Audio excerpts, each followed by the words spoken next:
여러분 안녕하십니까? 인도네시아 뉴스의 한상재입니다.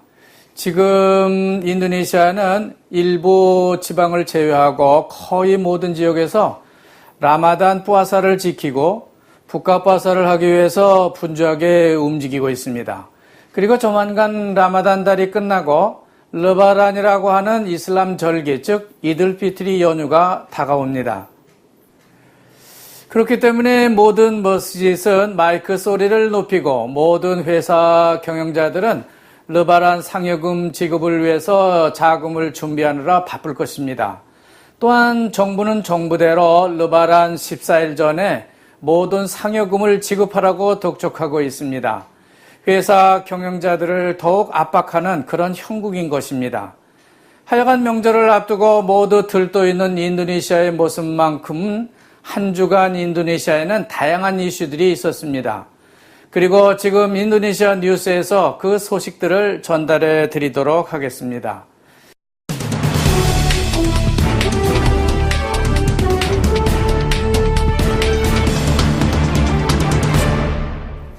한 주간 있었던 인도네시아의 경제, 정치 소식들 중 주목해 볼 만한 뉴스들을 전해드리는 위클리 스포트라이트 시간입니다. 먼저 우리 일상생활과 밀접한 경제 이슈에 대해서 말씀드리겠습니다. 조코위 대통령은 지난주 초 싱가포르 앞 바탐섬에 위치한 조선소 산업단지와 주석 산지인 방카섬을 방문하고 있습니다. 그는 그 바탐 단중우짱이라고 하는 조선공단에서 외국에 선박 주문을 하지 말고 국내에서 건조해 줄 것을 지시하고 있습니다. 그러나 국내에서 선박을 건조하기 위해서는 제반 관련 기초산업이 수반되어야 하는데 그게 턱없이 부족하기 그지없다는 지적을 받고 있습니다. 그런 사실을 무시하고 무조건 국내에서 선박을 건조하라고 지시하는 것은 다소 무리한 지시가 아닌가 생각이 됩니다. 한편 주석 산지인 방카섬은 원석 수출 금지 규정 때문에 섬 전체 경기가 아주 많이 침체한 모양입니다. 따라서 대통령은 예전같이 광산 경기를 되찾아 줄 것을 주문하고 있습니다. 인도네시아 정부가 해양수산 분야에 집중적 투자 유치를 시도하고 있지만 아직 미미한 수준에 머물고 있다는 그런 기사가 전해지고 있습니다. 그것은 즉시 해결해줘야 할 문제점이 많이 남아있기 때문이라고 합니다.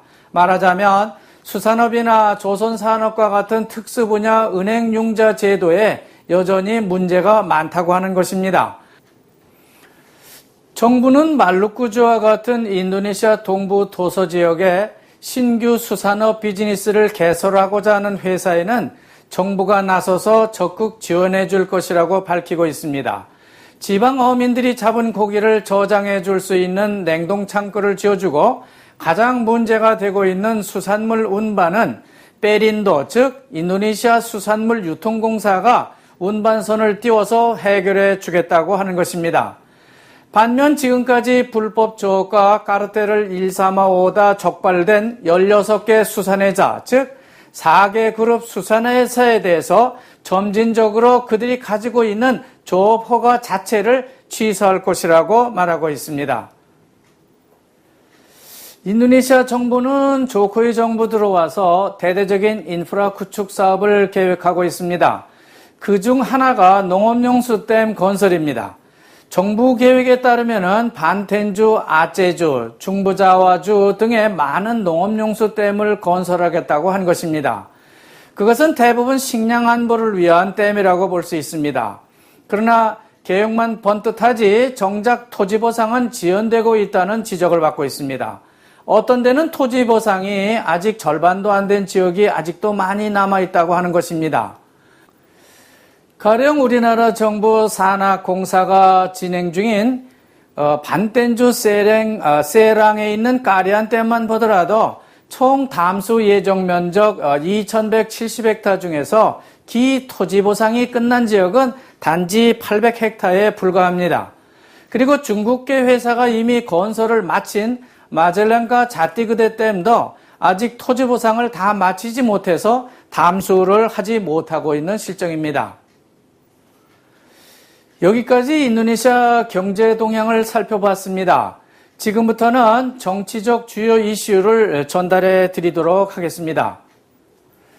조코이 대통령은 국회가 결의한 다나다필, 즉 지방선거 지원자금 프로그램에 대해서 거부권을 행사했습니다. 지방선거 지원자금 프로그램이라고 하는 것은 애초에 골가르당이 주창을 한 바 있습니다. 이것을 한마디로 요약하면 지역구 국회의원 한 사람당 200억 루피아씩 주고 그 자금을 지역 발전을 위해서 국회의원이 써달라고 하는 프로그램입니다.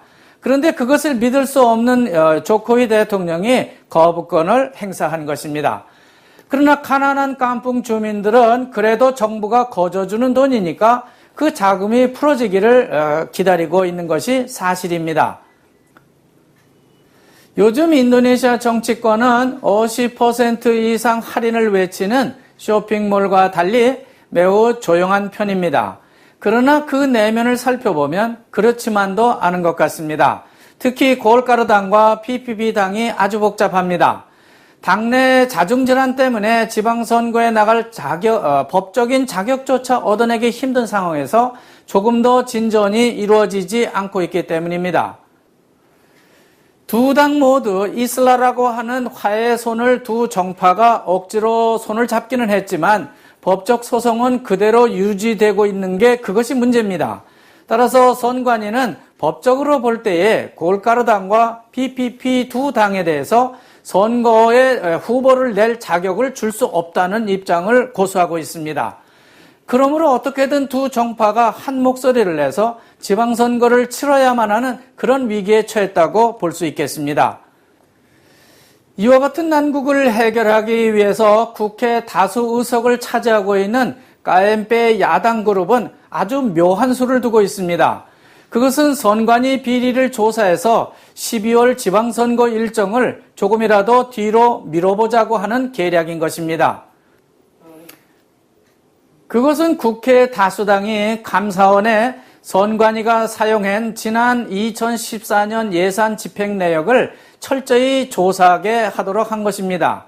차기 지방선거 실시 방해 수단의 하나로 감사원에 선관위 조사를 의뢰했다고 하는 것입니다. 그러나 선관위는 예정대로 지방선거를 실시할 것이라고 다짐하고 나왔습니다. 감사원 조사도 받고 선거는 선거대로 그대로 치르겠다고 하는 것이죠. 한편 전 SBI 정부에서 베렌 전력공사 사장에 이어 배외면 장관을 역임했던 다을란 익산이 발전 설비 주문 비리 의혹과 관련해서 카페카 조사를 받고 있다는 소식이 있습니다. 그는 카페카 조사설이 처음 불거졌을 때 그것은 하나의 정치적 이슈이기 때문에 별거 아니라고 주장하면서 그저 웃음으로 대응을 한 바 있습니다. 그렇지만 점점 카페카 압박 수위가 높아지자 이제는 인도네시아 최고 권위를 자랑하는 의대 법대 유스릴 마인드라 교수에게 변호를 위임하고 있습니다. 이제 이 사건이 점점 더 확산될 공산이 큽니다. 그것은 SBI 전 정부에 대한 정치적 압박으로 볼 수 있기 때문입니다. 경찰청에 해가 둘이 떠 있느냐고 하는 그런 식의 가시평 기사가 화제를 모으고 있습니다. 말하자면 경찰청장이 하나가 아니고 둘이냐 하는 말입니다. 문제는 카페카 의장과 부의장을 추천하는 과정에서 이게 불거졌습니다. 먼저 바드로딘 하이티 청장이 3명의 후보자를 추천했는데 곧 이어서 부디고 나온 부청장이 다른 3명의 후보를 다시 추천한 것입니다. 실제 경찰청장은 바드로딘이 맞습니다. 그렇지만은 부디고 나온 부청장도 메가와티 PDIP 총재의 지지를 받고 있기 때문에 이런 일이 발생했다고 볼 수 있는 해프닝의 하나입니다. 과연 누구의 추천이 먹혀 들어갈지 그것이 주목을 받고 있는 겁니다. 여기까지 위클리 스포트라이트였는데요. 다음엔 여러 단신들을 모아서 정리해드리는 다이내믹 인니가 이어지겠습니다.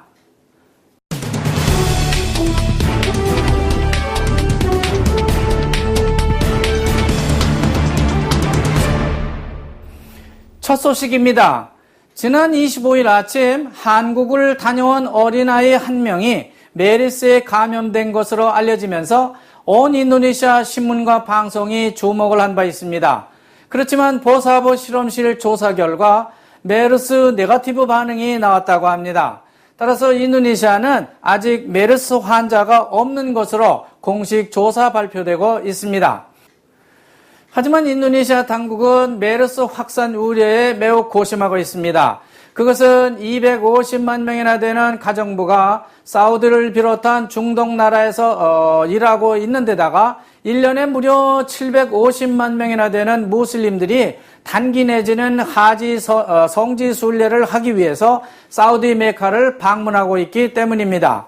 따라서 정부는 메르스 유입에 각별한 주의를 기울이고 있습니다. 하지만 싱가포르 공항 검색대와 비교해 볼 때 자카르타 공항 검색대는 아주 허술하게 짝이 없습니다.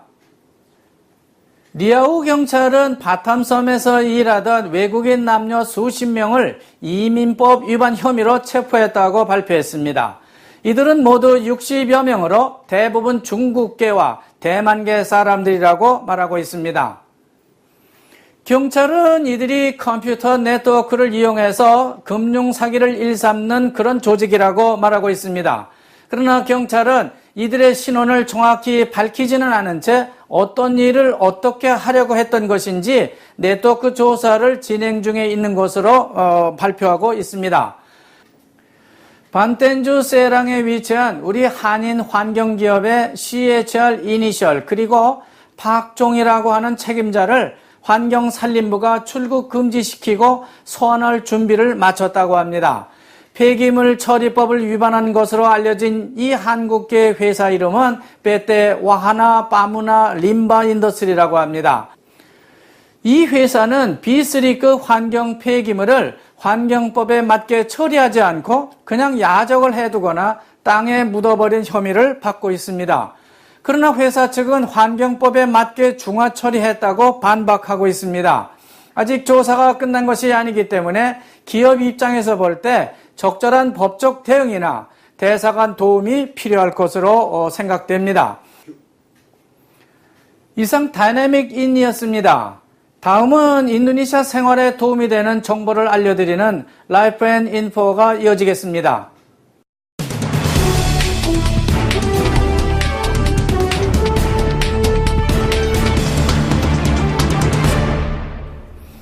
르바란이 가까워지면 언제나 실물 경제 환경이 나빠지니까 도둑이라든지 노상 강도가 많아지고 심지어는 동네별도 패싸움을 하는 것을 볼 수 있습니다.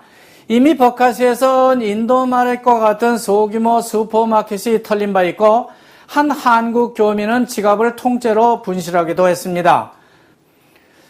대폭 같은 곳에서는 주인이 외국 여행 중에 집안을 턴 강도가 그 증거물을 인멸하기 위해서 집에 불을 질러서 가정부가 그만 불에 타 죽는 사건도 발생했습니다. 뿐만 아니라 위조 지폐도 많이 나돌고 있다고 뱅인도네시아 중앙은행이 주의를 환기시키고 있습니다. 이런 때일수록 회사나 개인자금 인출 시 혹은 그것을 이동할 때에 각별한 주의가 필요하겠습니다. 또 가급적이면 가라오케 등과 같은 유흥가 출입을 삼가는 것이 좋을 것 같습니다. 인도네시아 수마트라 북부에 있는 시나붕 화산이 붉은 용암과 함께 화산재를 뿜어내고 있다고 합니다. 화산 분출에 대한 경계령이 최고 수준으로 올라간 이달 초 이후 주변 4개 마을 주민 2,800여 명은 임시 피난처로 대피했습니다. 아무쪼록 인명피해나 대규모 재산 피해 등과 같은 그런 불상사가 일어나지 않기를 바라봅니다.